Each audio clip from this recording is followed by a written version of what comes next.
Jerry was the kind of guy you love to hate. He was always in a good mood and always had something positive to say.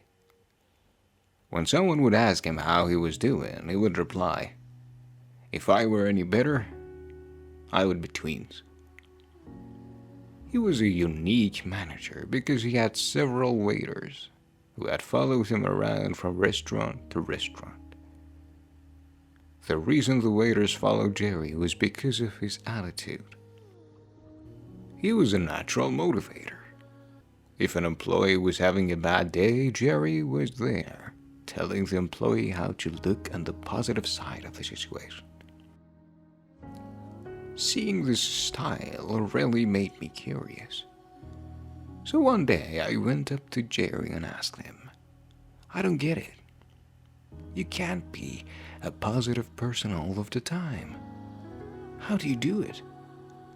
Jerry replied, "Each morning, I wake up and say to myself, 'Jerry, you have two choices today. You can choose to be in a good mood, or you can choose to be in a bad mood. I choose to be in a good mood. Each time something bad happens, I can choose to be a victim, or I can choose to learn from it.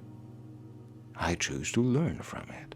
Every time someone comes to me complaining, I can choose to accept their complaining, or I can point out the positive side of life. I choose the positive side of life."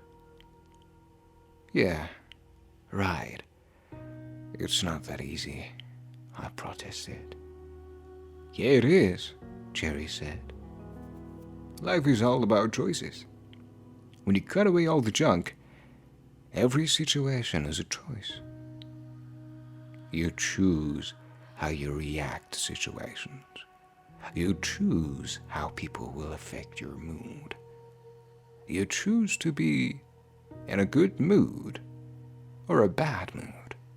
The bottom line, it's your choice how you live life." I reflected on what Jerry said. Soon thereafter, I left the restaurant industry to start my own business.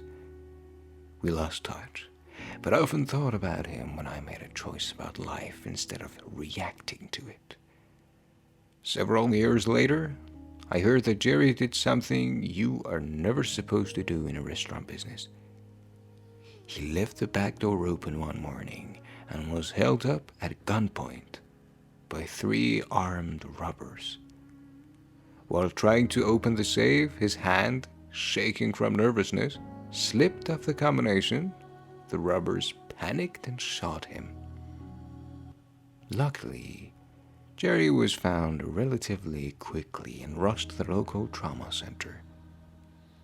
After 18 hours of surgery and weeks of intensive care, Jerry was released from the hospital with fragments of the bullets still in his body. I saw Jerry about 6 months after the accident. When I asked him how he was, he replied, "If I were any better,